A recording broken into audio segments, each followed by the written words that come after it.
வணக்கம். இது தமிழ் டைலாக் 2.0. ஒருத்தனுக்கு அடிபட்டுடுச்சு. அவன் வலியில துடிக்கிறான்.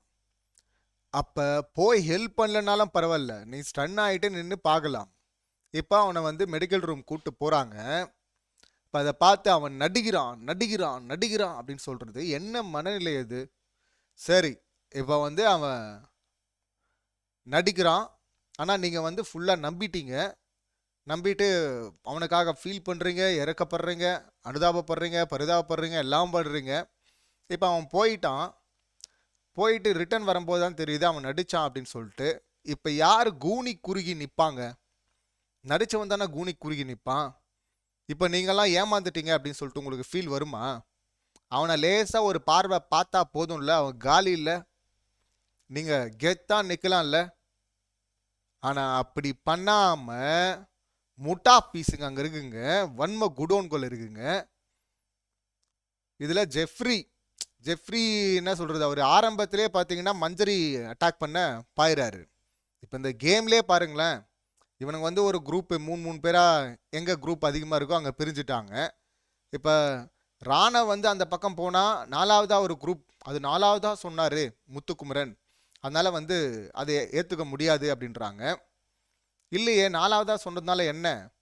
ஃபஸ்ட்டு எழுந்து இவங்க கணக்குப்படி பார்த்தீங்கன்னா அன்ஷிதா எழுந்து சொல்லும் போது அன்ஷிதா அவங்க குரூப்பை சொல்கிறாங்க, நடுவில் குரூப்பை சொல்கிறாங்க. மூணாவது தான் ஜாக்லின்து. ஆனால் ஜாக்லின் நான் ரெண்டாவது சொல்லிட்டேன்றாங்க. அப்போ மூணாவதா முத்துக்குமரன் நாங்கள் சொல்லிட்டேன் அப்படிங்கிறாரு. இவங்களே ரெண்டு குரூப்பை சொல்லிட்டாங்க அன்ஷிதா ஆரம்பத்தில். ஸோ இப்போ இவங்க தெளிவாக இருக்கிறாங்க. யார்? அருணும் விஷாலும் ராணவ் அந்த பக்கம் போயிடக்கூடாது. மூணு பேராக இருந்தால் அவங்க பயங்கர ஸ்ட்ராங் ஆகிடுவாங்க. அது எப்படியெல்லாம் மண்டையை கழுவ முடியுமோ அப்படியெல்லாம் இவங்க கழுவிட்டு இருந்தாங்க. முத்து அங்கே கிளியராக வாய்ப்பும் கொடுக்குறா. அப்படி நீ வேற அங்கே வேணா போய் பேசிட்டு கூட வா அப்படின்னு சொல்கிறா. அப்படி இங்கே ராணுவ சொல்கிறான், நான் இந்த வீக்காக இருக்கிறேன், அதனால நான் அங்கே போயிடுறேன். ஓ, அங்கே போனால் நீ ஸ்ட்ராங்கா, சரி போன்னு சொல்லிட்டு அங்கே போ. ஆனால் 3 பேர் கொண்ட டீமில் இருக்காத, நீ 2 பேர் கொண்ட டீமில் போ அப்படின்னு சொல்லிட்டு அங்கேயே வீக் பண்ணுறாங்க. அது கூட தெரியாமல் அந்த தத்தி ராணவ் என்ன சொல்கிறது, அருணை வேற நம்புற. அப்படி ஜூஸ் குமாரை எப்படி அந்த டப்பா முதுகில் குத்துனா அப்படியோ அதே போல தான் ராணுவ குத்த போறாருன்னு சொன்னோம். அது நடக்க போகுது பாருங்க. இப்போவும் அதுதான் நடக்குது. லைட்டாக பார்க்கும்போது இன்னும் பச்சையாக நடக்க போகுது அடுத்து. ஸோ இங்கே டப்பாவும் பாருங்க, அங்கே அவங்க கூட போயிட்டாத அப்படின்னு சொல்லிட்டு மண்டையை கழுவுற. அப்படிங்க அவன் அங்கே ஸ்ட்ராங் ஆகிடுவாங்க, எடுத்த உடனே ஸ்ட்ராங்காக தெரிஞ்சிடும். விஷாலும் 2 பேருமே கழுவுறாங்க. இவன் விஷால் அருணை தான் நம்புறான். இப்போ அங்கே வேற வழி இல்லாமல் சரி ரெண்டு பேர் தான் இருக்கிறோம். முத்து கிளீனாக அங்கே சொன்ன அப்படி இவங்கெல்லாம் ஒரு டீமு, ஆப்வியஸாக அவங்க டீமு அவங்க தான் இருப்பாங்க. இப்போ மூணு பேராக இருக்கிறதுனால நம்ம 4 பேரா 2 பேர் தான் இருக்கிறோம் ஒரு 2 டீமில். அப்போ மஞ்சரி ராணவ் நீ இருந்துரு, தீபக்கனா நான் இருக்கிறோம், நம்ம அலைன்ஸ் போட்டுக்கலாம். இங்கே இந்த மாதிரி டாஸ்கில் கேங் அதிகமாக எங்கே இருக்கோ அவங்க தான் ஜெயிச்சிருக்கிறாங்க. ஏன் அப்சர்வேஷனில் பார்த்துட்டேன் அப்படிங்கிறார். ஃபர்ஸ்ட் எனக்கு புரியாமையோ, கேங்கு அதிகமாக இருக்கணும் அப்படிங்கிற நீ 2 பேராக எடுக்கிற, என்ன சொல்ல வரேன்னு பார்த்தா அப்புறம் இவர் 2+2 சேர்ந்தா 4 இல்லை அப்படிங்கிறாரு. 2+2 4 தான். அப்புறம் அந்த பொறுப்பும் அதிகமாயிடுது. இப்போ 2 பேர் எடுத்தே ஆகணும் கல்ல. 2 பேர் தனித்தனியாக பாதுகாத்தாகணும். அவங்க இதை பாதுகாப்பாங்களா அதை பாதுகாப்பாங்களா? எல்லாம் ஒரே இடத்துல வச்சு பாதுகாக்கலாம் அப்படின்னா கூட பரவாயில்ல. தீபக் தனியாக இருக்கணும், இந்த பக்கம் மஞ்சரி தனியாக பாதுகாக்கணும். எப்படி? சரி, இதையும் அவரு என்ன நினைச்சா அப்படின்னா முத்துக்குமரன் இங்கே தனித்தனியாக அட்டாக் பண்ணுவாங்கன்னு பார்த்தா முதல்ல பாஞ்சிருச்சுங்க எல்லாம். அதில் ஃபஸ்ட்டு ஜெஃப்ரி போய் மஞ்சரியை போய் அட்டாக் பண்ண போகிறான். அடுத்து பார்த்தீங்கன்னா அருண் வர்றா அப்படி. அடுத்து பார்த்தீங்கன்னா ரஞ்சித் வர்றா அப்படி. அடுத்து பார்த்தீங்கன்னா விஷால். எல்லாம் பார்த்தீங்கன்னா 3 பேர் இருக்கிறதே பார்த்தீங்கன்னா ஒரு பெரிய டீமு. இவங்க 2 பேர் தான் இருக்கிறாங்க. அதுலேயும் கல்லை பாதுகாக்க ஒருத்தர் தான் இங்கே இருக்கிறாங்க. இதில் அட்டாக் பண்ணுறதுக்கு இவங்ககிட்ட எக்ஸ்ட்ரா இருக்கிறாங்க. அந்த 3 பேர் கொண்ட டீமில் ஒருத்தங்க, கல்லை பாதுகாக்க ஒருத்தர் இருக்கிறாங்க, கல்லை எடுக்க போகிறதுக்கு ஒருத்தர் இருக்கிறாங்க.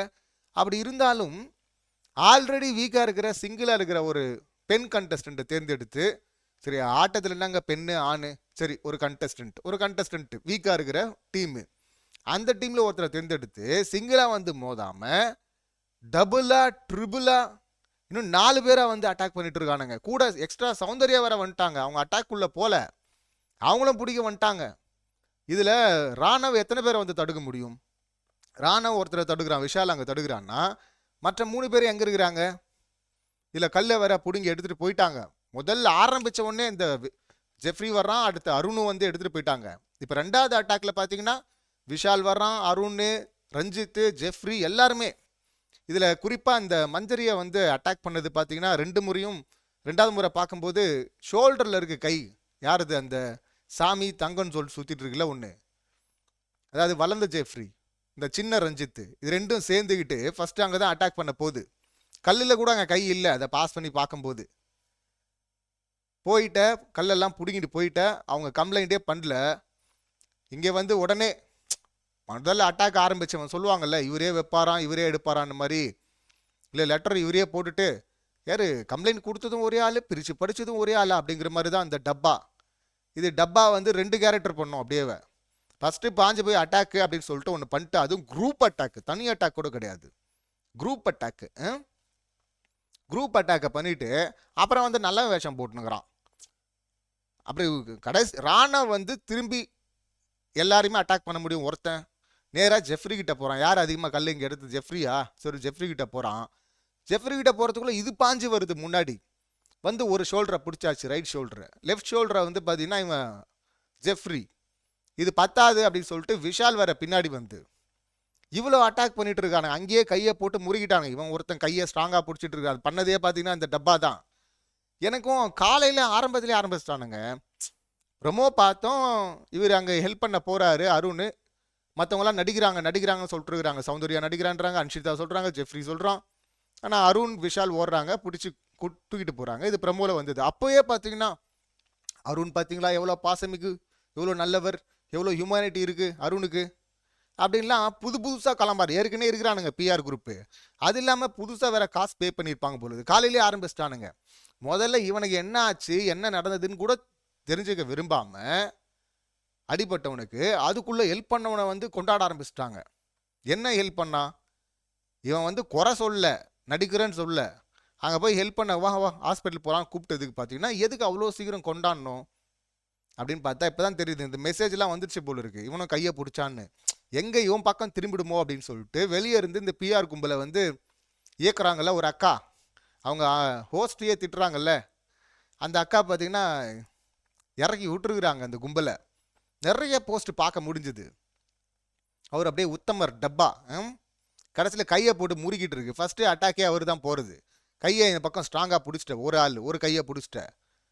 இந்த பக்கம் பார்த்தீங்கன்னா ஷோல்டரை இவன் பிடிச்சி இந்த பக்கம் தள்ளுறான், அந்த பக்கம் தள்ளுறான், திருப்பிட்டு இருக்கான் அவன் பாட்டின இஷ்டத்துக்கும். ஜெஃப்ரி பின்னாடி இந்த விஷால் இவ்வளோ அட்டாக் பண்ணிட்டு கடைசியில் அந்த நடந்த சம்பவத்தில் பார்க்கும்போது இவன் ஜெஃப்ரி வந்து பார்த்தீங்கன்னா அவனுடைய பாடி வந்து லெஃப்ட் ஷோல்டரில் தான் இடிக்குது. அது இடிச்சு தான் இவர் கீழே விழும்போது இந்த ஷோல்டர் தரையில் போகுது. தரையில் போனது பட்டோன்னா அவன் என்ன பண்ணுறான், தரையில் இந்த ஷோல்டர் தானே பட்டது, இங்கே வலிக்குதுன்றானு. அவன் பாடியே இடிச்சுதுறான் முதல்ல தள்ளும் போது. அது அவருக்கு தெரியாது. அவன் தான் அந்த பொம்மை டாஸ்க்லேயே கன்னத்தில் ஓங்கி எல்போவில் குத்திட்டு, அதுவும் அங்கே சிக்னல் கொடுத்ததுக்கு அப்புறமா அடிக்கட்டுமா அப்படின்னு சொல்லிட்டு யார்கிட்டே கேட்டுட்டு அங்கே கன்னத்தில் அடிக்கிறான். அடிச்சுட்டு விஜேஎஸ் வந்து சொல்கிறாரு நீ கன்னத்தில் அடிச்ச ஜெஃப்ரி அப்படின்னு. இல்லை அதுக்கப்புறமும் என்ன சொல்கிறான் அவன், நான் ஷோல்டரில் தான் அடித்தேன் அப்படின்னு சொல்லிட்டு இருந்தான். இதுக்கு தான் குறும்படம் போடுங்க அப்படின்னு சொல்லிட்டு நம்ம கத்திக்கிட்டே இருந்தோம். அது போடவும் மாட்டுறாங்க. அது குறும்படம் போடாதனால வர்றது தான். அப்போவே போட்டிருந்தா இவனுக்கே என்ன நடக்குதுன்னு தெரில. இவன் ராணவ சொன்னான்ல அந்த ஃபேக்ட்ரி டாஸ்கில், ராணவ் நீ என்ன பண்ணுறன்னு உனக்கே தெரில ராணவ்னு. இவனும் என்ன பண்ணுறான்னு இவனுக்கே தெரில ஜெஃப்ரிக்கும். ஸோ அவங்க வந்து அடிபட்டுடுச்சிங்க. அவன் வந்து பார்த்துட்டு இந்த ஷோல்டர் தான் கீழே வந்துச்சு அப்படின்னு சொல்லிட்டு இருக்கிறான். அவன் ஒருத்தன் வலிக்குது கத்துறான் அப்படின்னா அங்கே வந்து நீ வந்து நம்பணும் அவனை முதல்ல. அதுதான் நல்ல குணம். நீ நம்பி இருந்தனா நீ உயர்ந்துருவ, நீ கெத்தாக இருந்திருப்ப. அவனுக்கு அடிபட்டு அவன் ஒரு வேளை நடிச்சிருந்தான் அப்படின்னு தெரிஞ்சுதான் நீ கெத்தாக இருந்திருப்ப. நீ நம்பி போனன்னா அவனுக்கு உண்மையாகவே அடிபட்டு இருந்தாலும் நீ கெத்தாக இருக்கலாம். ஆனால் ரெண்டுமே இல்லாமல் குனிய வேண்டியதாக போச்சு இல்லை சாரி கேட்டு. கடைசியில் இப்படி அட்டாக் பண்ணுறாங்க பாஞ்சு போயிட்டு. கடைசியில் இந்த டப்பா வந்து சொல்கிற அப்படி அடிச்சிருவேன் இந்த மாதிரிலாம் போச்சுன்னா அதாவது இவர் பாஞ்சு போயிட்டு 4-5 பேர் போயிட்டு பிடுங்குவானுங்களாம் அந்த பொண்ணுகிட்ட இருந்து. இப்போ அங்கேருந்து ஒருத்தன் வந்து இவன் பறி கொடுத்தது இவனுக்கு எடுத்துகிட்டு எடுக்கிறதுக்கு வந்தால் ஒருத்தங்கிட்ட போனால் இவனும் மறுபடியும் போய் கூட சேர்ந்துக்கிட்டு 2-3 பேர் அட்டாக் பண்ணிக்கிட்டு நான் அடிச்சிருவேன் கேப்டன் கத்தினுக்கிறான். பின்னாடி தான்ங்கிறான் கேப்டன். உன் பின்னாடி தான் நின்றுருக்கிறான். அவனும் தானே சேர்ந்து பிடிச்சிட்டு இருக்கான் அவன் கூட்டத்தில். இந்த ஹைனாக்கள் மாதிரி போயிட்டு குதறதுங்க. குவாதரேட்டை இவரே வந்து நல்லா வேஷம் போட்டுங்கிறான். உடனே அந்த ஆல்டர்னேட் வந்துட்டார். இப்போ அம்பி வந்துட்டார். அவர் வந்து உடனே நல்ல நியாயம் எல்லாம் பேசுனுங்கிறாரு. இப்படியெல்லாம் வேணாம், இப்படியெல்லாம் விளையாடினா அவ்வளோதான், நான் கல்லை வேணா கொடுத்துட்றேன் அப்படின்னு சொல்லிட்டு அப்படியே மாறி மாறி வருவார் இவர். அப்புறம் 2 கல்லை வேற கொடுத்துட்றான். அது ஒரு காமெடின்னு வச்சுங்களேன். கொடுத்துட்டு இப்போ அடிபட்டுச்சுன்னு தூக்கிட்டு போயிட்டு வந்ததுக்கப்புறம் இதுக்கு தான் நான் சொன்னேன் பத்தியா, இப்போ ஒருத்தன் போயிட்டான் பத்தியா, டேய் அதுக்கு நீ முதல்ல போயே இருக்கக்கூடாது. நீ அட்டாக்ல போகாமே நீ பேசியிருந்தன்னா வேற. அது நீயே அட்டாக் பண்ணிட்டு அதுக்கப்புறமா நீயே கையை போட்டு முறுக்கிட்டு அதுக்கப்புறம் இவரே சொல்லுவாராம் பாத்தியா ஒருத்தன் போயிட்டான்னா அப்போ யார் மேலே சொல்கிற குறை, யாரா சொல்கிற? இப்போ அங்கே விஷாலுக்கும் இவருக்கும் வந்த சண்டை பார்த்தீங்கன்னா செம்ம காமெடி சண்டைங்க. விஷாலுக்கு வந்து சென்ஸ் பண்ணிட்டான். விஷால் கொஞ்சம் புத்திசாலி. இது இப்படி சொன்னால் இது நமக்கு எதிராக தாண்டா வரும் அப்படின்னு சொல்லிட்டு சென்ஸ் பண்ணிட்டு இதுவரை இது நாள் வரை கத்தாத விஷால் இப்போ கத்துறாப்படி. உடனே இவர் நான் பேசக்கூடாதா, என் கண்ணு முன்னாடி அநியாயம் நடந்தா நான் கேட்பான்டா, கிழிச்சிருவாரு. அந்த அநியாயத்தை பண்ணுறதே நீதான்டா, நீதான் அந்த அநியாயத்தை பண்ணிட்டு இருக்க. எல்லாத்தையும் பண்ணிட்டு இப்போ யாரை சொல்லுவ நீ? முத்துவா சொல்லுவியா, தீபக்கை சொல்லுவியா, மஞ்சரியை சொல்லுவியா? ஏன்னா இந்த டப்பாவுடைய கண்ணில் அவங்க தானே எதிரிகள். இப்போ அவங்கள தானே நீ தான்டா போய் அட்டாக் பண்ணீங்க குரூப்பாக போயிட்டு. அப்புறம் அவங்க எப்படி காரணமாவாங்க? அப்போ எவன் அட்டாக் பண்ணானோ அவனை தானே குறை சொல்லணும். இந்த டப்பா என்னாச்சுன்னு தெரியல, மனநிலை ஏதாவது. ஏன்னா ஆல்டர்னேட்டு ஒருத்தன் பண்ணா இவனே போய் அட்டாக் பண்ணிட்டு பாத்தியா ஒருத்தன் போயிட்டான் பாத்தியா அப்படின்னா என்னது அது? டாக்டரை கன்சல்ட் பண்ண வேண்டிய விஷயம் தானே அது, உண்மையாக இருந்தா. இல்லைன்னா நடிக்கிறான். அப்போ நம்ம இப்போதைக்கு நடிக்கிறானே வச்சுப்போம், நடிக்கிறான் தான். இல்லை அவர் நடிக்கல அப்படின்னா அப்போ கன்சல்ட் பண்ணணும் டாக்டரை. ஏன்னா இன்னொரு கேரக்டர் வந்து ஒன்று பண்ணுது, அந்த கேரக்டர் வெளியே வந்ததும் இவருக்கு தெரில, அது பண்ணதும் இவருக்கு தெரிலன்னா அப்போ இவர் பாதிக்கப்பட்டிருக்காருல்ல ஹெவியா. இந்த ட்ராமாவில் பார்த்தீங்கன்னா அவர் வந்து விஷால் வந்து அப்படி சொல்லாதரான்னு சொல்கிறது காரணம் பார்த்தீங்கன்னா, டேய் நம்ம தான்டா எக்ஸ்போஸ் ஆகும், நீ மறந்துட்ட, நீ பாட்டுன்னு ஒன்று பண்ணிட்டு இன்னொன்று பண்ணுற, ஆனால் நம்ம தான்டா அங்கே போய் பிடிச்சிருக்கிறோம் அப்படின்னு சொல்லிட்டு விஷாலுக்கு தெரியுது. அதனால தான் வந்து அதை ஸ்டாப் பண்ணுறா. அப்படி அது கத்தி சண்டை போட்டு அதுக்கப்புறம் லவ் யூ மச்சான்லாம் கடைசியில் சமாதானம் ஆயிடுறானுங்க. இதுக்கு நடுவில் இந்த சவுண்ட் இருக்கு. சில பேர் சவுண்டை மட்டும் இல்லை அவங்களும் சேர்த்துக்கணும். சில பேரை பார்க்கும்போதெல்லாம் என்ன ஜென்மம்டா இதெல்லாம் அப்படின்னு சொல்லிட்டு எனக்கு நிறைய பேருக்கு தோணியிருக்கும், தோணணும். ஏன்னா அவன் நடிக்கிறாங்கிற அங்கே ஜெஃப்ரி அன்ஷிதா கூட பார்த்தீங்கன்னா அதுக்கப்புறம் வந்து சாரி கேட்குறாங்க. ஏங்க ஃபஸ்ட்டு நடிக்கிறான்னுங்க, அப்புறம் ஹாஸ்பிட்டல் உள்ளே கூப்பிட்டு போனாங்க, கன்ஃபெஷன் ரூம்குள்ளே போனால் மெடிக்கல் டீம் பார்த்தாங்க, ஹாஸ்பிட்டலுக்கு போயிட்டான் அப்படின்னு சொல்லிட்டு பிக் பாஸ் அனௌன்ஸ் பண்ணதுக்கு அப்புறமும் நீ அதிலே நிற்கிற அப்படின்னா நீ என்ன மாதிரியான ஆள்? இந்த பக்கம் அன்ஷிதாவும் சொல்கிறாங்க ப்ரமோவில் வந்திருப்பான், அவன் நினச்சது நடந்துருச்சு, ப்ரமோக்காக தான் பண்ணான் அப்படின்னா அப்போ நீ தானே அது எல்லாத்தையும் பண்ணியிருக்கிற. இந்த பக்கம் சவுண்டு நடிக்கிறான் அப்படின்னா தெரியறதுக்காக பண்ணுறான்னா அப்போ நீ தானே அதை பண்ணியிருக்க. அங்கே ஒரு டாஸ்கில் பிக் பாஸ் வச்ச டாஸ்கில் அந்த சாச்சனா வந்து நீங்கள் அழுத பார்க்கும்போது அந்த ஸ்கூல் டாஸ்கில் எனக்கு சிரிப்பாக இருந்தது அப்படின்னு சொன்னதுக்கு இந்த சின்ன பொண்ணுக்குள்ளே இவ்வளோ இருந்திருக்கா அப்படின்லாம் சொல்லிட்டு ஃபீல் பண்ணி அழுவுறன்னு லெட்டர்லாம் எடுத்து வச்சுட்டு கேமரா முன்னாடி பர்ஃபார்ம் எல்லாம் பண்ணது நீ தானே. அப்போ உனக்கு அதனால தான் தோணுது அவன் நடிக்கிறான் அப்படின்னு. அவன் தெரியறதுக்காக தான் பண்ணுறானா. இதில் வந்து ரிவைண்ட் பண்ணி பார்க்கணுமா ஃபுட்டேஜ்? யார் சொல்கிறது? ஹாஸ்பிட்டலுக்கு போயிட்டோம், டாக்டர் செக் பண்ணிட்டு தானே ஹாஸ்பிட்டலுக்கு அனுப்புகிறாங்க. ரிவைண்ட் பண்ணி பார்க்கணுமா யார் இவங்க, யார் இந்த கேரக்டரு? இதை போயிட்டு க்யூட்டுன்னு வேற சொல்லிட்டு இருந்தானுங்க, இன்னசென்ட்டான்.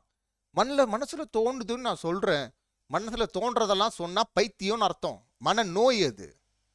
எல்லாருக்குமே தோணி இருக்கும், எல்லாருக்கும் தோணும், நல்லதும் தோணும் கெட்டதும் தோணும். அதில் கெட்டதை வந்து தூக்கி வச்சுட்டு நல்லதை எடுத்து வெளியே டெலிவரி பண்ணுறான்ல அவன் தான் மனுஷன், அவன் தான் அறிவாளி, அவன் தான் நல்லவன், அவன் தான் எல்லாமே வல்லவன், எல்லாமே சொல்லிக்கலாம். ஆனால் இது டுபாகூர். மனசில் தோணுச்சான், ஹாஸ்பிட்டலுக்கு போனதுக்கப்புறம் தோணுதான். ஹாஸ்பிட்டல் போயிட்டு வந்துட்டு 3 வாரம் ஆகும் அப்படின்னு சொல்கிறாங்க, அப்பவும் தோணுதான் இவங்களுக்கு. நான் சாரிலாம் கேட்க வரல, நான் சாரி கேட்க வரல. முத்துக்கும் தோணியிருக்கும், முத்து கூட தான் சொன்னான். முதல்ல இங்கே வெளியே இருந்தோம் சில பேர் காலையிலேயே ஆரம்பிச்சிட்டானுங்க ஸ்கிரிப்டை, புலி வருதுன்னு ஏமாத்தின கதையாயிடுச்சு அப்படின்னு. இதுக்கு முன்னாடி எப்போ ராணா வந்து அடிபட்டுடுச்சு அப்படின்னு சொல்லிட்டு அழுதான், எந்த இடத்துல அழுதான்? வழியில் துடிச்சான். ஏமாத்திருந்தா நீ சொல்லலாம் ஏற்கனவே இப்படி பண்ணியிருக்கிறான் அப்படின்னு. அப்படி பண்ணாத போது அவன் வெளியே தெரியணுங்கிறதுக்காக ஆமா எல்லாரும் ஒன்று பண்ணா நான் ஒன்று தனியாக தெரியணும்னா ஒன்று பண்ணோம்ல அப்படின்னு சொன்னதை மட்டும் வச்சுக்கிட்டு இப்படி உடனே பேசுகிறாங்கன்னா அப்போ அந்த குற்றச்சாட்டு ஊ மேலே தானே இருக்குது. இந்த சவுண்டு இவங்க மேலே தானே அது இருக்குது. வர்ஷினி வந்தாங்க, சவுண்டு மாதிரி தான் ஆக்ட் பண்ணாங்க. இவன் ராணுவ பண்ணுறதெல்லாம் சவுண்டை பார்த்துட்டு தான் பண்ணிட்டு இருக்கிறான். அப்போ ராணுவ மேலே இவங்க வைக்கிறதெல்லாம் இவங்களுக்கும் பொருந்தும் இல்லை. அங்கே ஜாக்லின் 15வது நாளில் 13வது நாளோ 15 நாள் அதுக்குள்ள மூணாவது வாரத்தில் அவங்க அழும்போது ஒரு இடத்துல என்ன மச்சான் கண்டென்ட்டா அப்படிங்கிறது. இங்கே ஒருத்தன் வழியில் துடிச்சா உனக்கு கண்டென்ட்டா தெரியுது அப்படின்னா அப்போ நீ எல்லாமே கண்டென்ட் நீ பண்ணிட்டு இருக்கிற. அது அப்பட்டமாக தெரியுது இல்லை. அவன் உழுந்தான் அது அவன் தப்பான். இப்படி யாராவது சொல்லுவாங்களா? எனக்கு தோணுச்சுன்னா அப்போ சாச்சனாக்கு தோணுச்சு சொன்னாங்க அந்த சின்ன பொண்ணுக்குள்ளே இவ்வளோ இருக்குதா அப்படின்னு. இங்கே இவ்வளோ இருக்குதே, இவ்வளோ பெருசாக வளர்ந்ததுக்கிட்ட இவ்வளோ இருக்குதே வன்மம். அது என்னன்னு சொல்கிறது, குப்பை. தோணுச்சுன்னு கடைசி வரையும் அடம் பிடிக்கிறது என்னது. இதில் எல்லாரையும் குற்றப்படுத்துகிறாங்க. முத்து தப்பான். அங்கே ஆக்சுவலி பவித்ரா தான் ரிகவர் ஆகி அங்கே ஹாஸ்பிட்டல் போயிட்டான், ட்ரீட்மெண்ட் முடிஞ்சிச்சு, வந்துட்டான். வந்து உட்காந்துட்டு இருக்கும்போது பிக் பாஸ் வந்து அவரே அனௌன்ஸ் பண்ணிட்டார் 3 வாரம் ஆகும், டாஸ்க் எல்லாம் விளையாடக்கூடாது டாக்டர் சொல்லிட்டாங்க அப்படின்னு சொல்லிட்டாரு. பவித்ரா தான் இருந்து கொளுத்தி போடுறாங்க. அங்கே சொன்னாங்கல்ல அதெல்லாம் வந்து அவங்க சொல்லலை அவன் நடிக்கிறான்னு, மற்றவங்க அங்கே சொன்னதை கேட்டாங்க. அவங்க கேட்டதை வந்து அவங்கெல்லாம் வந்து தெரியாமல் சொல்லிட்டாங்க, அதை எடுத்துக்காது அப்படின்னு சொல்லிட்டு அவங்க கொளுத்தி போகிற மாதிரி தான் பண்ணாங்க. இப்போ மஞ்சரி அங்கே ரொம்ப கரெக்டாக பேசினாங்க. முத்துக்குமரன் கரெக்டாக சொல்கிறாரு, இல்லை பண்ணிட்டு சும்மா சாரி கேட்கக்கூடாது, திரும்ப ரிப்பீட் பண்ணக்கூடாது. அவர் சொல்ல வர்றது அதுதான். மஞ்சரியும் அதான் சொல்கிறாங்க. ஒருத்தர் வந்து வலிக்குது அப்படின்னா எடுத்தவொன்னே அதை நீங்கள் சந்தேகப்பட தேவையில்லை, அது படக்கூடாது, தப்புன்றாங்க. அதுக்குள்ளே அன்ஷிதா எழுந்து சாரி கேட்டுட்டு நீங்கள் சாரியை இன்வாலிட் பண்ணுறீங்க. எதுக்கு உன் சாரி? நீ போய் அழு, நீ சந்தேகப்பட்ட இல்லை, அப்போ நீ போய் அழு. அதுவும் வந்து ப்ரமோக்காக பண்ணுறான்ல. இதுவும் இந்த கேரக்டரை பற்றியும் அந்த டெவில் டாஸ்க்லேயே வந்துருச்சுங்க. அவன் ஜெஃப்ரி வந்து 134 தோப்புக்காரனை போனோன்னு சொல்லும்போது 128 வரையும் அமைதியாக இருந்துட்டேன். 128 வரையும் போயிடுச்சுன்னு நினைக்கிறேன். அது வரையும் அமைதியாக இருந்துட்டு ஜாக்லின் வந்து அங்கே ஸ்டாப் பண்ணும்போது தான் தெரியுது இவங்களுக்கு, ஐயோ இது தப்பாக போகுமோ, அப்போ நம்மள ஸ்டாப் பண்ணியிருக்கணும் அப்படின்னு சொல்லிட்டு சம்மந்தமே இல்லாமல் ஸ்டாரை பிச்சு போட்டு அங்கே தர்ஷிகாவை பிடிச்சி கத்திட்டு இருந்தாங்க இவங்க. ஏன் கத்துன அப்போ வேஷம். அதுக்கப்புறம் பார்த்தீங்கன்னா ஐயோ தப்பாக போயிடுச்சு அப்படின்னு சொல்லிட்டு ப்ரமோ கண்டென்ட் அன்றைக்கி ப்ரமோவில் கூட வந்தாங்கல்ல, அப்புறமா வந்து சாச்சனா பூச்சி கத்திட்டு இருந்தாங்க. டெவில யாரெல்லாம் பண்ணுறாங்களோ எல்லாம் மனுஷங்களும், நீங்கள் மனுஷங்களாம் ஐயோ கதவை தருங்க நான் போகிறேன் நல்ல வேஷம் போட்டுருந்தாங்க. நல்லவங்க வேஷம், இவங்க ரொம்ப நல்லவங்க. அப்படியே அதிலே தெரிஞ்சு போச்சுல டுபாகூர் அப்படின்னு சொல்லிட்டு. ரியல் அன்ஷிதா வந்து இதுதான். அங்கே டெவில் டாஸ்கில் 130 100 தாண்டி போனாலும் தோப்புக்காரன் ஒருத்தன் போட்டிருந்தாலும் தம்பின்னு சொல்கிறவன் எனக்கு வந்து ஸ்டார் தான் முக்கியம் சொல்லிட்டு இருந்தாங்கல்ல, அவங்க தான் ரியல் அன்ஷிதா. இப்போ வந்து நடிக்கிறான்னு சொல்கிறாங்கல்ல ஒருத்தன் கதறும் போது, அவங்க தான் ரியல் அன்ஷிதா.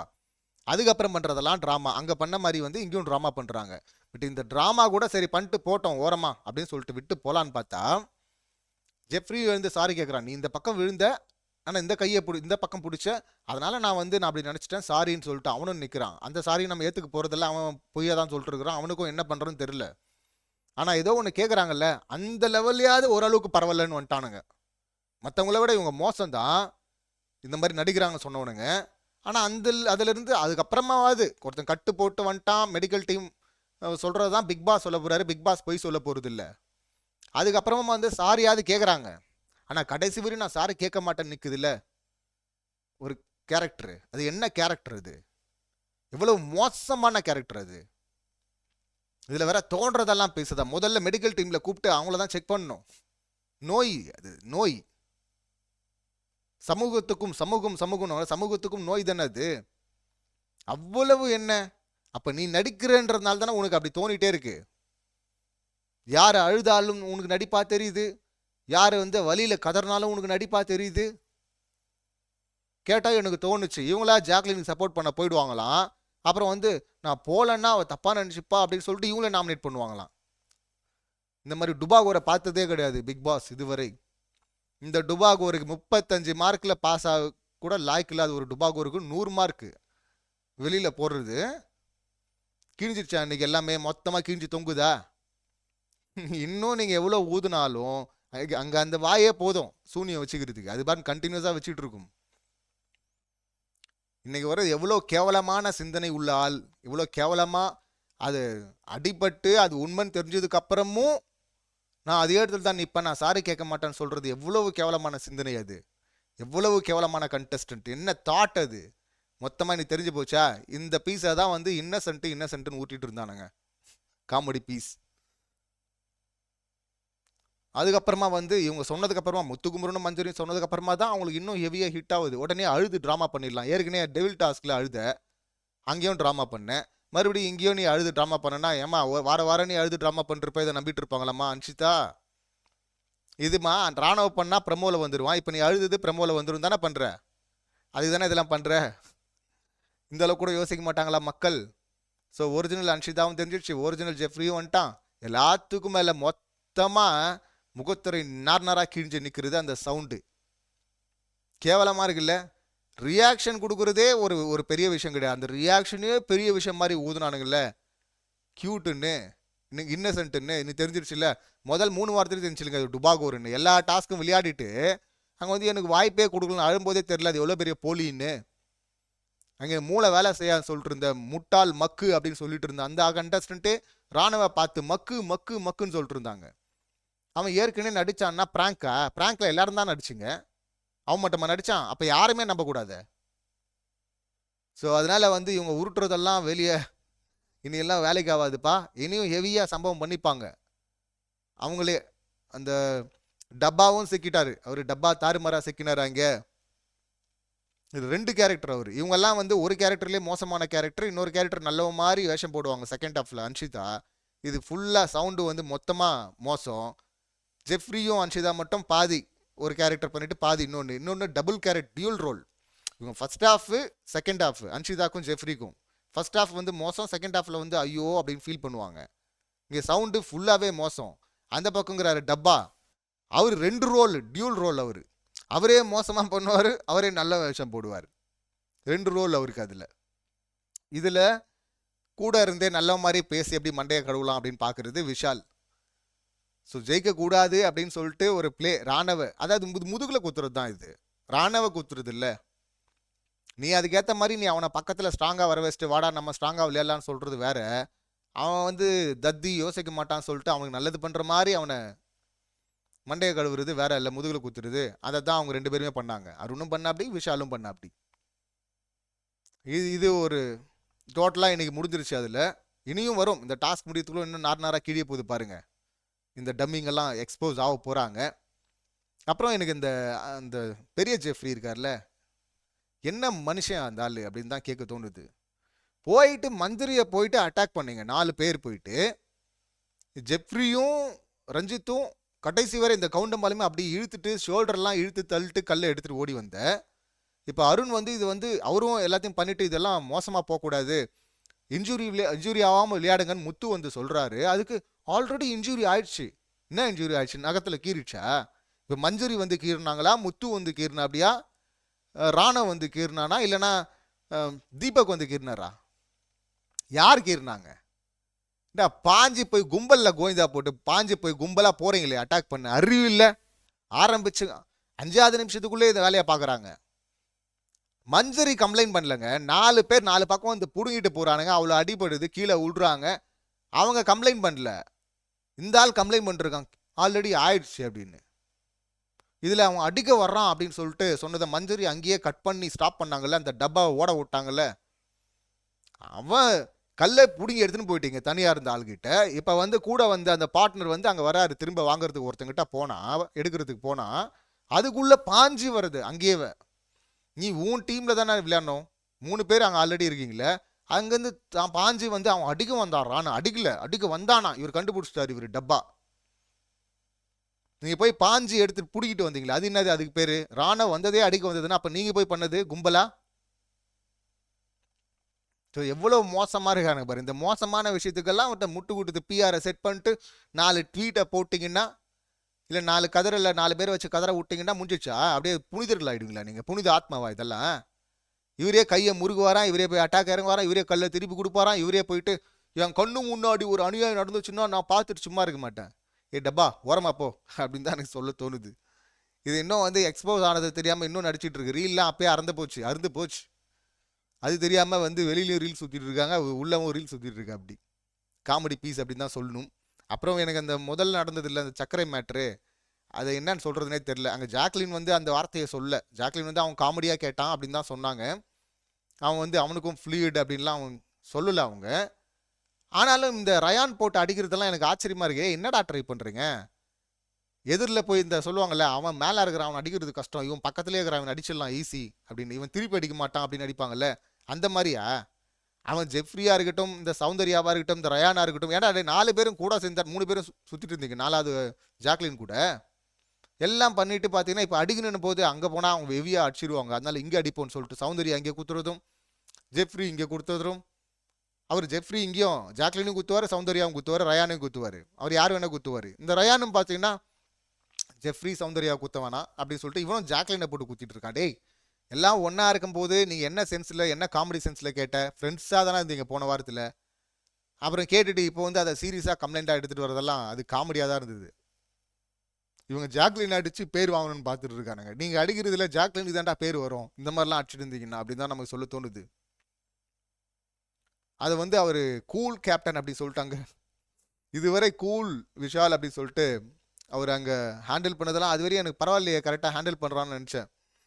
ஆனால் இந்த டப்பா வந்து பண்ணுற தனியாக பண்ணுற ஒரு ஸ்கிரிப்டில் ஐயோ நீ எங்களுக்கு எதிராக பண்ணுறடான்னு சொல்லிட்டு வந்து அங்கே கத்தி ஒன்று பண்ணும்போது, ஆஹா, அப்போ கூட கடைசி வரையும் டப்பாவை நிறுத்த முடியல.